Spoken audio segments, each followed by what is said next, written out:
हरे Krishna. Gita wisdom series में आप सभी का स्वागत है। हम सबको स्मरण होगा, बचपन में हम जब कॉमिक्स पढ़ा करते थे तो बैटमैन का जो कॉमिक्स है वो बहुत प्रसिद्ध था।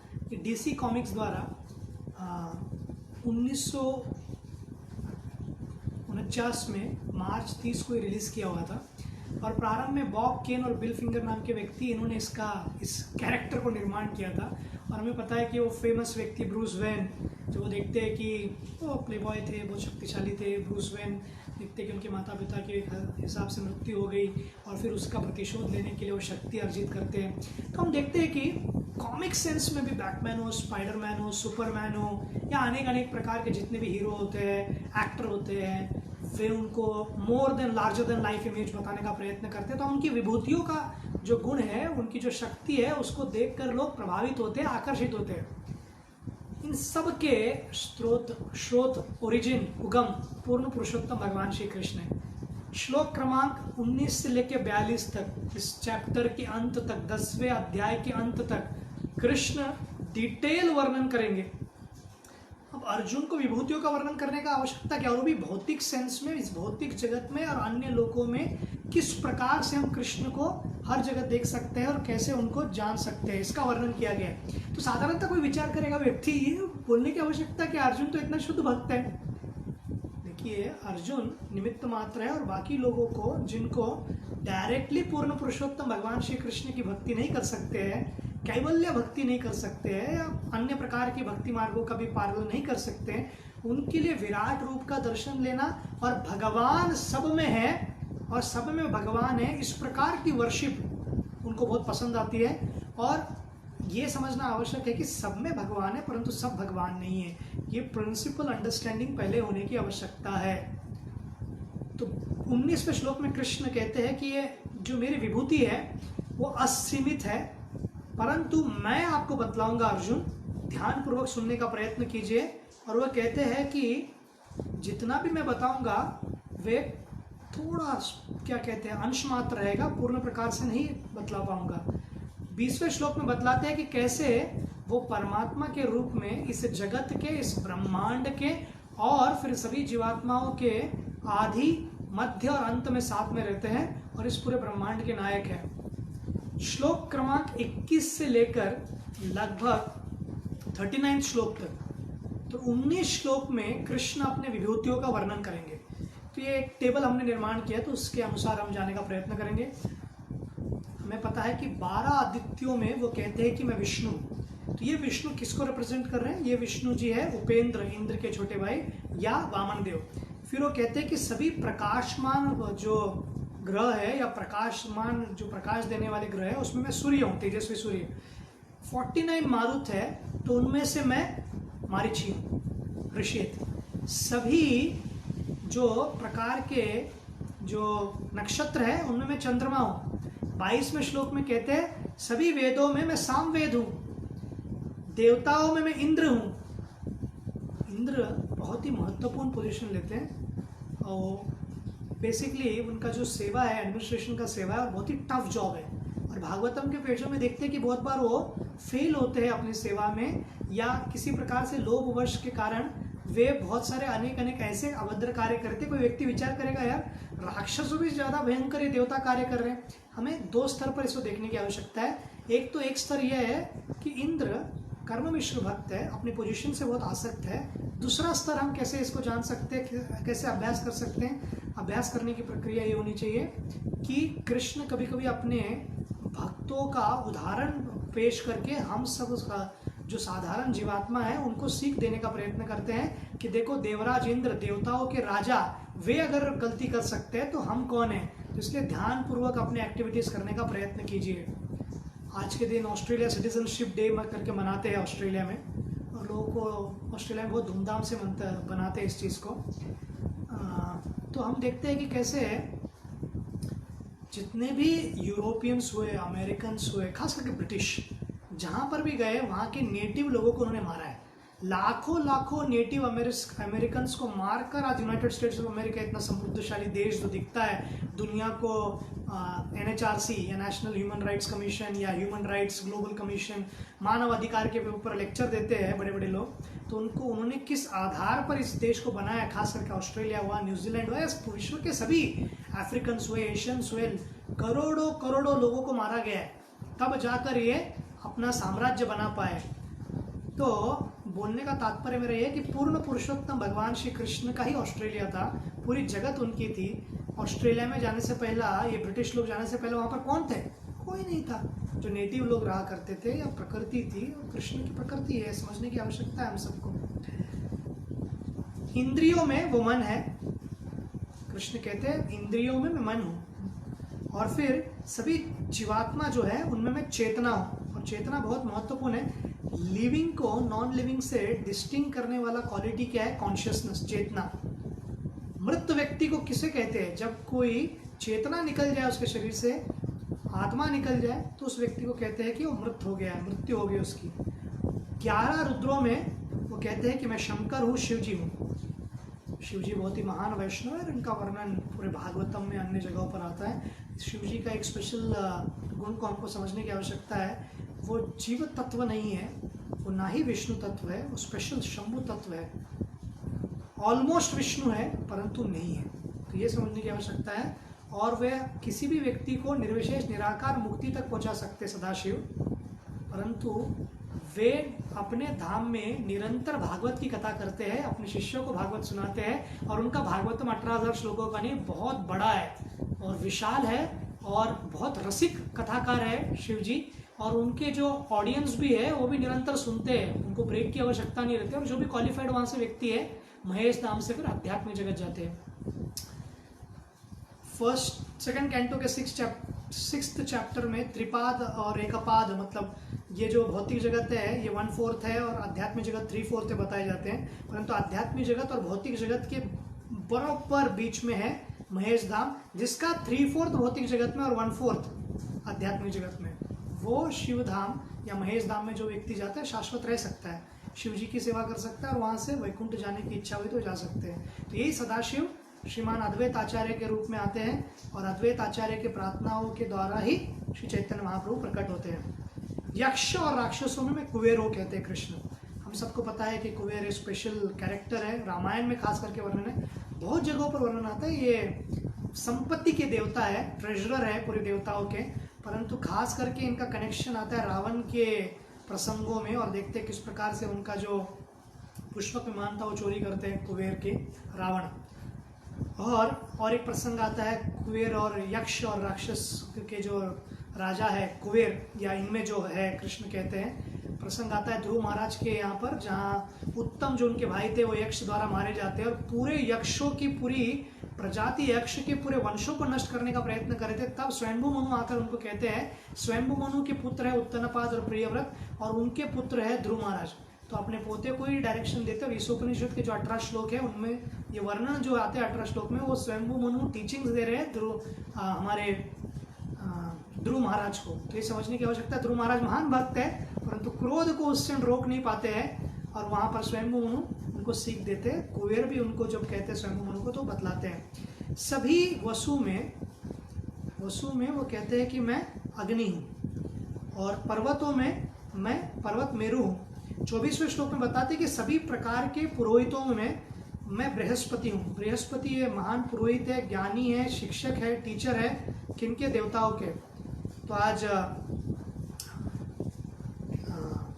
जैसे हम जानते हैं कि हॉन्डुरस करके एक देश है, वहाँ पर टीचर्स डे मनाया जा रहा है। तो हॉन्डुरस ये सेंट्रल अमेरिकन देश है, बहुत ही गरीब देश है, इतना प्रसिद्ध नहीं है। जनरली लोगों को लगता है कि जब भी हम अमेरिका कॉन्टिनेंट सुनते तो सभी देश श्रीमंत, ऐसा बिल्कुल नहीं है। अमेरिकन कॉन्टिनेंट में अमेरिका के नीचे ही जो तुरंत देश है मेक्सिको, वो रिच नहीं बिल्कुल, वो स्पेनिश बोलने वाला देश है, और अधिकतर लोग स्पेन से आए थे, वहाँ पर रुके हुए हैं। ब्रिटिश डिसेंडेंट्स बहुत कम है, और अमेरिकन सिविल वॉर या अमेरिकन वॉर ऑफ इंडिपेंडेंस में मेक्सिको का साथ बहुत सारी लड़ाई थी। तो अधिकतर मेक्सिकन्स जो है वो इमिग्रेशन करके या इलीगल इमिग्रेशन करके वो अमेरिका में जॉब करते हैं, और अधिकतर लोग जो है वहाँ पर वो घर का जो डोमेस्टिक काम रहता है वही करते हैं। तो कोई भी ब्रिटिश व्यक्ति किसी के घर में झाड़ू पोछा नहीं मारता है। वो अधिकतर जो लोग करते हैं वो मैक्सिकन्स होते हैं जनरली। हिस्पैनिक कहा जाता है उन लोग को। फ्लोरिडा और ये सब स्टेट्स में ज़्यादा है उनका जनसंख्या। तो अब हमने देखा कि कैसे बृहस्पति गुरु है और इंद्र के साथ बृहस्पति का बहुत ही अनोखा संबंध है और बहुत बार बृहस्पति के प्रति अपराध करने के कारण इंद्र को बहुत भोगना पड़ता है। सभी सेना नायकों में, देवताओं के सेना नायकों में कृष्ण कहते हैं कि मैं कार्तिकेय हूँ। कार्तिकेय बहुत फेमस पर्सनालिटी, हम सबको पता है, गणेश जी के भाई है। जब भी कोई इश्यूज हैंडल नहीं हो रहा है इंद्र से तो कार्तिकेय, फिर गणेशा, फिर लॉर्ड शिवा या ब्रह्मा, फिर शिव जी के पास। और शिव जी और ब्रह्मा जी विचार करते हैं चलो भगवान को ही बुला लेते हैं, भगवान जब अवतार लेंगे तो निश्चित रूप से भगवान जब प्रकट होंगे इस जगत में तो लीलाएं भी होंगे। शिव जी बहुत सारा केसेस हैंडल कर सकते हैं परंतु चाहते हैं कि विष्णु जी इस धरती पर प्रकट हुए और हमको जो उनके बहुत ही सुंदर लीला है उनको देखने का मौका मिले। आगे 24वें श्लोक में कहते हैं कि सभी जलाशयों में मैं समुद्र हूँ। समुद्र बहुत विशाल है। क्यों कहा गया? दो प्रकार से। एक तो बहुत विशाल है और उसकी खाई भी बहुत है, डेप्थ भी है और वास्टनेस भी है, और सभी नदियाँ और खास करके भारतवर्ष में वो आकर मिलती है समुद्र में, तो समुद्र विशाल है। 25वें श्लोक में बतलाते हैं कि सभी महान जो साधु है, जो सेजस है, उनमें मैं भृगु हूँ। तो ब्रह्मा जी के सभी महान पुत्रों में भृगु बहुत भी महान है। हमें पता है कि किस प्रकार से भृगु मुनि को एक बार जब जानना था कि ब्रह्मा विष्णु महेश में भगवान कौन है, अपने पिता ब्रह्मा है या महेश जी है या विष्णु है, वो जाकर विष्णु जी के छाती पर लात मारते हैं। तो विष्णु जी उनको कहते हैं कि आपके कोमल चरण है और मेरा जो पाषाण की तरह मेरा ये सीना है, आपको लगा तो नहीं? तो भृगु मुनि को पता चलता है कि इतने नम्र यही पूर्ण पुरुषोत्तम भगवान है। तो लक्ष्मी देवी को पसंद नहीं आता और लक्ष्मी देवी श्राप देती कि आप ब्राह्मण लोग सदैव निर्धन रहोगे, आपके पास ज़्यादा धन नहीं आएगा। कलयुग में सब थोड़ा टर्नओवर हो गया क्योंकि भृगु मुनि का श्राप भी लागू होता है, परंतु अभी कौन प्रिंसिपली फॉलो करता है सिस्टमेटिकली, ये भी एक क्वेश्चन मार्क है। नेक्स्ट ये है कि भृगु मुनि के इसके कारण लक्ष्मी देवी नाराज होकर महालक्ष्मी की जो कोल्हापुर की लक्ष्मी है वे तपस्या कर रही है। और फिर बहुत सारे कनेक्शन है, बालाजी का कनेक्शन है और बहुत सारे श्रीनिवास जी, पद्मावती का विवाह, ये सब भृगु मुनि के कारण। भृगु मुनि का एक फेमस एपिसोड शिव जी के एपिसोड में भी आता है जहाँ पर शैवेट और भृगु मुनि का बहुत सारे लोग का जमता नहीं, भृगु वाज लाइक विष्णु भक्त, और वो पूरा जो एपिसोड है जहाँ पर शिव जी का अपमान होता है वो हम सबको पता है कि सती देवी वहाँ पर आती है और शिव जी के मना करने के बाद भी सती देवी कहती है नहीं, पिताजी का इतना बड़ा कार्यक्रम है, सब देवतागण जा रहे हैं, मेरे मित्र भी जा रहे हैं, सब लोग जा रहे हैं, मैं क्यों ना जाऊँ। और वहाँ पर अपमान होता है शिव जी का और अपने देह को त्याग करती है। तो उनके देह को लेकर घूम रहे थे शिव जी, फिर विष्णु जी उनके 56 भाग करते हैं शरीर के, और जहाँ जहाँ गिरता है वो उस 56 जगहों को, या मोर देन 54 वो शक्तिपीठ है। और बहुत सारे शक्तिपीठ भारत में, कुछ शक्तिपीठ नेपाल में, कुछ शक्तिपीठ बांग्लादेश में, कुछ शक्तिपीठ एक आध शक्तिपीठ श्रीलंका में भी ये कहते हैं, और कुछ शक्तिपीठ आज का सोकॉल्ड जो नया देश है पाकिस्तान उसमें भी है। और सभी वाणियों में मैं ओम हूँ।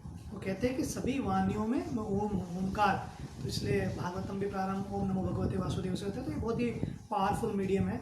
और सभी प्रकार के यज्ञों में हरिनाम का जो कीर्तन है या जप यज्ञ हो, तो यहाँ पर बहुत ही महत्वपूर्ण है। हम एक सप्ताह अभी आज से आगे एक सप्ताह तक हम वर्ल्ड होली नेम वीक मना रहे हैं, और सबसे महत्वपूर्ण क्या है, श्री चैतन्य महाप्रभु इस जगत में हरिनाम संकीर्तन को प्रचार करने के लिए वो कृष्ण प्रेम जो गोलोक प्रेम धन है उससे नीचे ले आए इस धरती पर और सबको बांट रहे हैं। तो सभी 64 या सभी प्रकार के मार्गों में वैदिक सनातन धर्म मार्ग टॉप मोस्ट है। किसी से भी कंपेयर किया जाए, अब्राहमिक हो या धार्मिक, जैन, बुद्धिस्ट या सिखिज्म हो, वैदिक कल्चर टॉप मोस्ट है। उस वैदिक कल्चर में सभी प्रकार के वर्ग है, गणपत्य है, शैवेट है, फिर उसके बाद एक वर्ग जो है वह वैष्णव का वर्ग, तो वैष्णव सबसे सर्वश्रेष्ठ है। उसमें भक्ति मार्ग सबसे सर्वश्रेष्ठ है। भक्ति मार्ग के 64 कलाओं का जो रूप गोस्वामी भक्ति रसामृत सिंधु में वर्णन करते लिम्स अंग के, वो बहुत महत्वपूर्ण है। उन 64 में जो नवविधा भक्ति है वो बहुत महत्वपूर्ण है। नवविधा भक्ति में स्मरणम, कीर्तनम और श्रवणम ये महत्वपूर्ण है। इन तीनों में भी कीर्तनम बहुत महत्वपूर्ण है, और कीर्तन में अनुकीर्तनम बहुत महत्वपूर्ण है। अनुकीर्तनम के दो अर्थ है। अनुकीर्तनम का अर्थ, एक अर्थ है कि कंटिन्यूअस कीर्तन करते रहना या कंटिन्यूअस जप करना, दोनों में अंतर नहीं है। तो वो श्रील हरिदास ठाकुर जी कर पाते थे। और एक और अनुकीर्तन का अर्थ है स्वभाव अनुकीर्तन, अर्थात जैसे कि श्री संप्रदाय के वैष्णव है, उनका एक स्पेशल इंक्लिनेशन है राम जी के प्रति, कुछ नरसिंह देव के प्रति, कुछ लोग को हैग्रीव के प्रति, क्योंकि हैग्रीव के मुखारविंद से वेद सुना गया था, तो उसलिए जब भी वो व्याख्यान करते, कथा करते, तो हैग्रीव के नाम उच्चार से प्रारंभ करते श्री संप्रदाय के लोग। कुछ लोगों को कृष्ण पसंद है या कृष्ण की उपासना करते हैं, मध्वा संप्रदाय के भी कृष्ण की उपासना करते हैं, पर अधिकतर राधा रानी के साथ नहीं। और जिसका मूड द्वारका मूड है, जैसे कि वारकरी भक्त है, तो वो भक्ति करते हैं विट्ठल रुक्मिणी की या कृष्ण रुक्मिणी की या मथुरा नरेश कृष्ण और रुक्मिणी की उपासना करते हैं। परंतु जो गौड़िया है या जो ब्रज भक्ति को फॉलो करते हैं वो राधा कृष्ण को उपासना करते हैं और उनका नाम अनुकीर्तन निरंतर करते हैं। तो हरे कृष्णा कृष्ण कृष्ण हरे हरे, हरे राम राम राम हरे हरे, ये राधा कृष्ण का अनुकीर्तन है जिसे हम निरंतर कर रहे हो। हाईएस्ट चीज हमको दिया गया, तो कम से कम ये सप्ताह हमको प्रयत्न करना चाहिए कि ज्यादा से ज्यादा हम माला कर पाए, कीर्तन कर पाए। सभी अचल जो वस्तुएं हैं उनमें मैं हिमालय हूँ, और हिमालय कितना विशाल है ये हमको समझने की आवश्यकता है। हिमालय होने के कारण वैदिक संस्कृति यहाँ पर टिक पाए। तो जो चीन प्रयास कर रहा है सालों से, वो बहुत पहले भी कर सकता था अगर हिमालय बीच में नहीं होती। तो जिस प्रकार की संस्कृति वहाँ पर है, यहाँ पर भी आ जाती और वैदिक संस्कृति टिक नहीं पाती। 26वें श्लोक में वह कहते हैं कि सभी वृक्षों में मैं अश्वत्थ बैनियन ट्री हूँ, और सभी देवताओं में या देवताओं के ऋषियों में मैं देवर्षि नारद हूँ। तो नारद मतलब जो व्यक्ति नारायण की भक्ति किसी व्यक्ति को भी प्रदान कर सकते। श्रीमद् भागवतम के हर स्कंद में श्रीपाद नारद मुनि आते हैं और उनकी ग्लोरीज है। श्रीपाद नारद मुनि बहुत ही शुद्ध भक्ति और केवल भक्ति का प्रचार करते हैं। और गंधर्वों में, गंधर्व एक स्पेशल लिविंग एंटिटीज है जो क्या कह सकते हैं आप, देवताओं से एक क्रम नीचे है पर मनुष्यों से बहुत ही शक्तिशाली है। और जब भी हम देखते हैं कोई भी सीरियल, कृष्णा सीरियल हो, जब भगवान श्री कृष्ण किसी का वध करते हैं तो कुछ लोग मृदंग लेकर नाचने लग जाते हैं, कुछ देवी नृत्य करते हैं, और हम देखते हैं कुछ प्रभु या पुरुष बजा रहे हैं मृदंग, तो वे है गंधर्व। और उसमें कहते हैं मैं चित्ररथ, ये बहुत फेमस है अपने सिंगिंग के लिए और अपनी कलाओं के लिए। और सभी सिद्ध पुरुषों में मैं कपिल हूँ। ये कपिल सिद्ध पुरुष मतलब हमारे इंडियन क्रिकेट टीम के व्यक्ति नहीं, ये देवहूति और कर्दम मुनि के पुत्र है। तो ये सिद्ध पुरुष मतलब हीरोज। तो आज हीरोज डे मनाया जा रहा है। एक सेंट्रल अफ्रीका में एक देश है एंगोला, तो हर देश अपने हीरो को सेलिब्रेट करना चाहता है, और हमारे सेलिब्रेटेड हीरोज है कपिल मुनि, हमारे सेलिब्रेटेड हीरो है। थोड़ा दिन पूर्व अनाउंस किया गया कि जो मुगल का जो म्यूजियम बनाया जा रहा था वो छत्रपति शिवाजी महाराज के नाम से रखा जाएगा। तो छत्रपति शिवाजी महाराज का इतिहास बहुत ही प्रोमिनेंट है और बहुत ही पावरफुल है, और उसे समझने की आवश्यकता है। और वो वैष्णव राजा थे, विट्ठल रुक्मिणी के प्रति उनको आकर्षण था।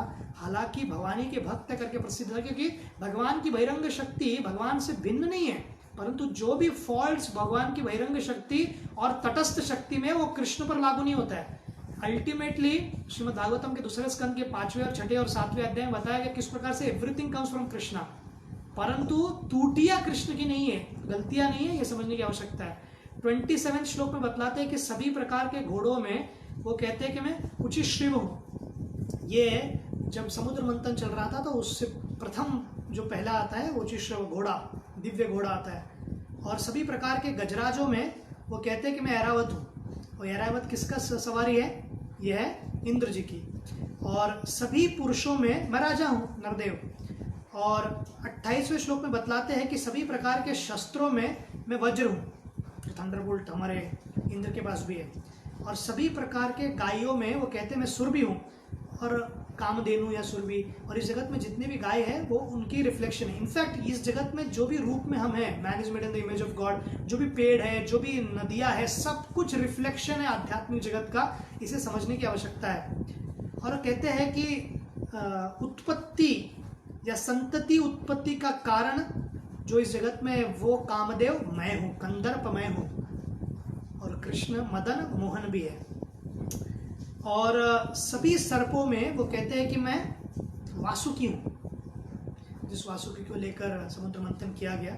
और 29वें श्लोक में बतलाते हैं कि बहुत बहुसंख्य फनों में मैं अनंत शेष हूँ, और अनंत शेष अपने हजारों फनों से निरंतर कृष्ण के ग्लोरीज को सुनाने का प्रयत्न कर रहे हैं। 7वें अध्याय दूसरे स्कंद में बहुत सुंदर वर्णन है, जहाँ पर नारद मुनि को ब्रह्मा जी बता रहे हैं कि ब्रह्मा जी बता रहे कैसे है, मैं सब कुछ क्रिएट नहीं किया हूँ। नारद मुनि को पता है, फिर भी नारद मुनि प्रश्न करते ताकि सामान्य लोग को पता चले, जो भागवतम बाद में पढ़ेंगे, कृष्ण भगवान सब निर्माण करते हैं। और कृष्ण ही नहीं, केशव का अर्थ एक अर्थ है कि क विष्णु, ई ईश्वर, अपने ईश मतलब ब्रह्मा जी, शिव जी और ब्रह्मा जी, ये तीनों लोग कृष्ण की उपासना करते हैं। और इस प्रकार आप भी प्रण लीजिए। नारद को कहते हैं कि आप निरंतर कृष्ण भक्ति का प्रचार करेंगे, प्रण लीजिए। और नारद मुनि प्रण लेते हैं। और ये अनंत शेष भगवान के गुणगान बोलने का प्रयत्न कर रहे हैं, शाश्वत काल से अब तक समाप्त नहीं कर पाए, तो हम कैसे जान पाएंगे। एक बार श्रील प्रभुपाद का एक बहुत सुंदर प्रसंग है, वहाँ पर जो मालती माता जी और उस समय श्याम सुंदर प्रभु थे, उनकी पुत्री थी सरस्वती, वो 4 साल की थी। कुछ तथाकथित ज्ञानी लोग आए थे और वो कह रहे थे, प्रभुपाद ने पूछा भगवान कौन है, तो उन्होंने कहा बहुत तर्क वितर्क करना होगा, बहुत कठिन है, कहाँ पर ठीक प्रकार से दिया नहीं गया, इतना आसान नहीं है। तो प्रभुपाद सरस्वती को बुलाते और बोलते कौन है भगवान बताओ, तो कहते हैं पूर्ण पुरुषोत्तम भगवान श्री कृष्ण है। तो प्रभुपाद उनको कहते हैं ज्ञानी लोगों को, अरे आप लोग को नहीं समझ में आई, इस बच्ची को पता है। तो ये ज्ञानी लोग कहते हैं, अरे इस बच्ची को क्या समझेगा कि कृष्ण भगवान है, ठीक है, पर कृष्ण क्यों भगवान है, कैसे भगवान है, इसे कैसे समझ में आएगा। तो प्रभुपाद बहुत ही गुह्य तत्व कहते हैं, अरे पूर्ण पुरुषोत्तम भगवान श्री कृष्ण को भी नहीं पता कि वो क्यों भगवान है। बोलने का तात्पर्य क्या है, भगवान अज्ञानी नहीं है, वो सर्वज्ञ है, ओमनिजेंट है, परंतु वो जैसे अपने बारे में सोचने का प्रयत्न करते हैं, उनकी ख्याति, उनकी ग्लोरी उसी क्षण बढ़ जाती है। तो कैसे समझ पाएंगे वो किसी क्षण। निरंतर उनकी ख्याति बढ़ती रहती है, निरंतर उनका सौंदर्य बढ़ता रहता है, निरंतर उनके गुण बढ़ते रहते हैं, श्रीमती राधा रानी और कृष्ण का। तो ये समझने की आवश्यकता है। इस आधार पर ऐसा नहीं कि वो हमसे कम ज्ञानी है और कृष्ण समझ नहीं पा रहे, ब्रज के लोग नहीं समझ पा रहे कृष्ण के शास्त्र को, ब्रज के लोग नहीं समझ पा रहे एकल ईश्वर कृष्ण आर सब वृत्ति। ये धारणाओं से हमको ऊपर उठने की आवश्यकता है। और सभी प्रकार के जो जल के प्राणी हैं, एक्वेटिक्स है, उनमें वो कहते हैं जलाचर है, उसमें वरुण है। और सभी प्रकार के पितरों में वो कहते हैं कि मैं आर्यम हूँ। ये पूरा महीना हमने पितृ पक्ष वगैरह रखा था और आज बहुत सारे फीस्ट मिला गया भक्तों को कि आखिरी दिन था। तो आर्यम वो व्यक्ति है जो पितृलोक के जुडिक्शन या उसको पालन करते हैं और वहाँ के सेवा करते हैं। और जब एक ऋषि द्वारा शापित होने के बाद यमराज जी को विदुर के रूप में आना पड़ा, तो उस समय तक आर्यम यमलोक की निगरानी कर रहे थे, वो सेवा कर रहे थे उस समय। सभी प्रकार के नियमों का निर्वाह करने वाले व्यक्तियों में मैं यम हूँ, कृष्ण कहते हैं। तो यमराज जैसा रूल्स एंड रेगुलेशंस कोई फॉलो नहीं करता। इस जगत के पुलिस, एसएसआर, सुशांत सिंह राजपूत का केस सॉल्व होगा नहीं होगा, मर्डर था, होमिसाइड था, सुसाइड था, जो भी हो, इस व्यक्ति दिशा सालिन के साथ क्या हुआ, ये सभी हमको कभी समझ में आए ना आए, और इस जगत को हम मूर्ख भी बना ले, पुलिस के माध्यम से हो, किसी भी माध्यम से हो। परंतु यम के नियमों से कोई, यमपास से कोई व्यक्ति बच नहीं सकता है। और ये हम सबको पता होना चाहिए, एटलीस्ट वो तो गारंटी होना चाहिए कि वो नहीं छोड़ने वाले, ये हमें पता है बिल्कुल। नेक्स्ट वो कहते हैं कि सभी प्रकार के दैत्यों में मैं प्रहलाद हूँ।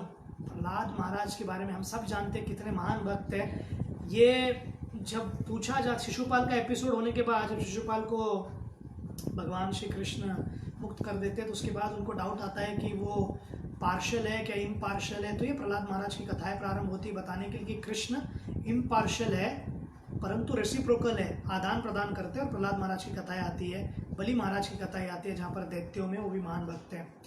और सभी प्रकार के दमन करने में मैं काल हूँ। काल सबको समाप्त कर देता है। हम कितने भी शक्तिशाली क्यों ना रहे, काल के आगे हम जीत नहीं सकते। बड़े बड़े लोग आए, अलेक्जेंडर थे, सद्दाम हुसैन था, गद्दाफी थे, कौन टिक पाया काल के सामने। हिटलर था, अपने आप को ये कहते थे मैं ही हूँ, मैं ही सबसे शक्तिशाली, पर काल ने सबको एक दिन उनको उनकी दिशा और दशा बता दी। और सभी प्रकार के प्राणियों में मैं सिंह हूँ, सिंह को राजा भी कहा जाता है। सभी प्रकार के पक्षियों में मैं गरुड़ हूँ, और गरुड़ उनका वाहन भी है, पूर्ण पुरुषोत्तम भगवान श्री विष्णु का, कृष्ण का।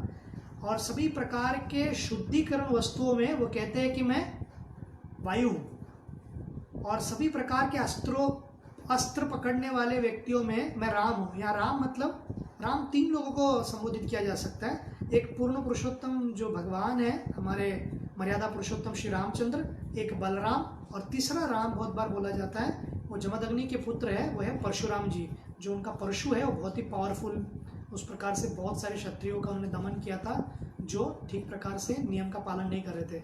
और सभी प्रकार के मछलियों में वो कहते हैं कि मैं मकर हूँ, शार्क, और सभी नदियों में मैं माता गंगा हूँ। कृष्ण कहते हैं कि सभी प्रकार के निर्मिति में मैं आदि हूँ, अंत हूँ और प्रारंभ हूँ, और सभी प्रकार के ज्ञान में मैं आध्यात्मिक ज्ञान हूँ, और सभी प्रकार के लॉजिक में मैं वाद हूँ या कंक्लूसिव ट्रूथ हूँ। 33वें श्लोक में कहते हैं सभी लेटर्स में मैं हूँ, और वो कहते हैं कि सभी प्रकार के समासिका में मैं द्वंद्व समासिका हूँ, और सभी प्रकार के डिस्ट्रॉयर्स में, अंत करने वालों में मैं समय हूँ, फिर कहते हैं काल हूँ, और सभी प्रकार के निर्माता या इंजीनियर्स में, थोड़े दिन पहले ही मुझे लगता है 2 दिन पहले विश्वेश्वरीय करके जन्मदिन पे इंजीनियर्स डे था भारत में, तो ये विश्वेश्वरीय की ज्ञान भी ब्रह्मा जी से आते हैं, और ब्रह्मा जी कहते हैं कि मुझे ज्ञान कृष्ण से आता है, अल्टीमेट इंजीनियर। और 34वें श्लोक में बतलाते हैं कि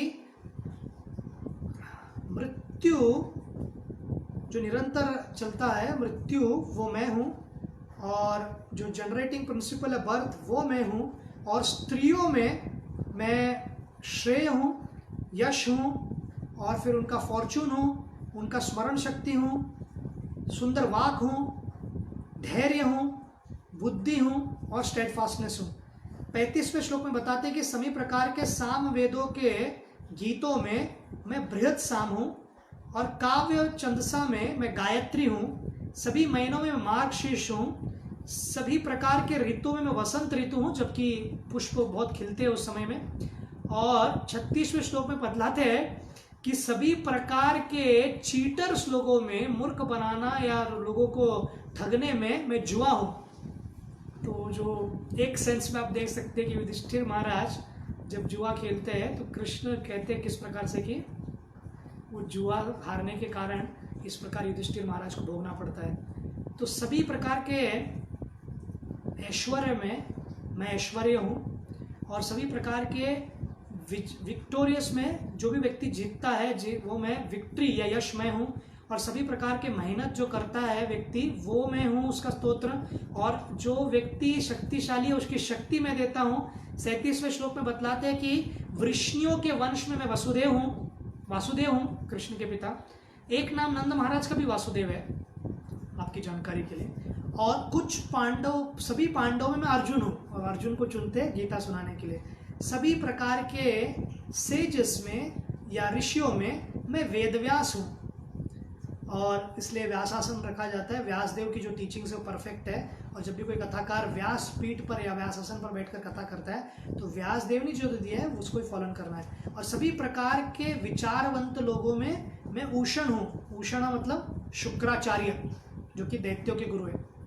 और सभी प्रकार के नियमों को दबाने वाले व्यक्ति में मैं दंड हूँ, और जो विजेता है उनमें मैं मोरालिटी हूँ, और जो सभी प्रकार की गुप्त चीज़ है उसमें मैं, सबसे गुप्त क्या हो सकता है इस जगत में बताइए? साइलेंस। कोई व्यक्ति बोल ही नहीं रहा तो कैसे पता चलेगा? पेट से, इसके पेट में रहता नहीं हम कहते हैं, परंतु शांत रहे तो मौनम जो है सबसे बड़ा सीक्रेट है। और बुद्धिमान व्यक्तियों में मैं विजडम हूँ, जो विजडम है बुद्धिमान व्यक्ति में मैं ही वो बुद्धि हूँ, और सभी प्रकार के एग्जिस्टेंस में मैं बीज हूँ। 40वें श्लोक में बतलाते हैं कि कैसे है। कृष्ण कहते हैं कि मेरे विभूतियों का कोई एंड नहीं है, इसका कोई अंत नहीं है। और सभी प्रकार के विभूतियों को एक्सप्लेन करने के बाद कृष्ण बतलाते हैं 41 श्लोक में, यद यद विभूति मत्सत्वम श्रीमत् ऊर्जितम एव वा तत्तदेव गच्छत्वम माम तेजो अंश संभवम। ये जितना भी मैंने बताया ना, ये केवल मेरा अंश मात्र है।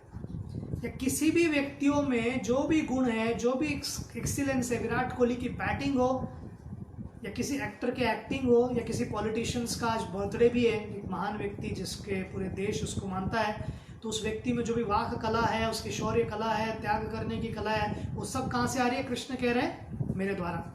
42वें श्लोक में बतलाते हैं कि कैसे मैं ऑल परवेसिव सोल हूँ, सब जगह सर्वव्यापक हूँ। कारणोदक्षाय विष्णु के रूप में इस अनगिनत ब्रह्मांडों का निर्माण करते हैं, और उस ब्रह्मांड का परमात्मा बनते हैं गर्भोदक्षाय विष्णु के रूप में, और फिर हर अणु और हर जीवात्मा के परमात्मा बनते हैं शिरोदक्षाई के विष्णु के रूप में। तो इस प्रकार से कर्णोदक्षाय विष्णु, गर्भोदक्षाय विष्णु, शिरोदक्षाय विष्णु, इस प्रकार अपने विभूतियों का वर्णन करते हैं। देखिए श्रीमद् भागवतम के खासकर दूसरा स्कंद अगर हम पढ़ेंगे तो ये क्रिएशन किस प्रकार से हुआ है, कौन कौन सा मन कैसे आया, अर्थ कैसे बना, वाटर कैसे बना, एयर कैसे बना, ईथर कैसे बना, ये सब का एक्सप्लेनेशन है 5वें, 6वें और 7वें अध्याय श्रीमद् भागवतम के दूसरे स्कंद में, दूसरे स्कंद के 5वें, 6वें, 7वें अध्याय में। सभी लिटरेचर, रिलीजियस लिटरेचर्स में टॉप मोस्ट लिटरेचर है वैदिक लिटरेचर, उसमें भी टॉप मोस्ट है श्रीमद् भागवतम। तो श्रीमद् भागवतम और भगवद गीता का अगर हम निरंतर पढ़ते रहेंगे, जैसे तुकाराम महाराज कहते हैं गीता भागवत करीति श्रवण अखंड चिंतन विठोबंजे, तो हम भगवान श्री कृष्ण का चिंतन कर पाएंगे। और हमें प्रयत्न करना है कि निरंतर हम कृष्ण के चिंतन करें, कीर्तन करें, और उस प्रकार हमारे जीवन को और हमारे मित्रगण, हमारे परिवार गण के लोगों को और पूरे समाज, राष्ट्र और पूरे मानव जाति और पूरे ब्रह्मांड का कल्याण करने का प्रयत्न करें। और निरंतर हरे कृष्णा कृष्णा कृष्णा हरे हरे, हरे राम राम राम हरे हरे, इस महामंत्र का जाप करते रहे। हरे कृष्ण।